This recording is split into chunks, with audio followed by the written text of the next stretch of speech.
Panginoon, hinihiling ko po na pagpalain ninyo ang taong nanonood at nakikinig ngayon. Pagkalooban niyo po siya ng mabuting kalusugan. Bigyang tugon ang kanyang mga panalangin ayon sa inyong kalooban.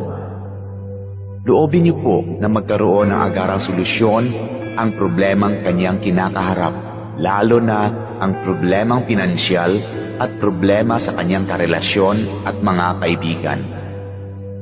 Ilayo niyo po siya sa tukso ng kasalanan at lahat na uri ng kapahamakan.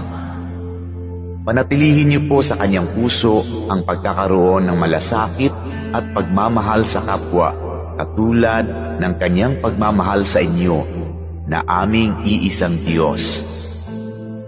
Ito ay aking hinihiling sa pangalan ni Jesus. Amen.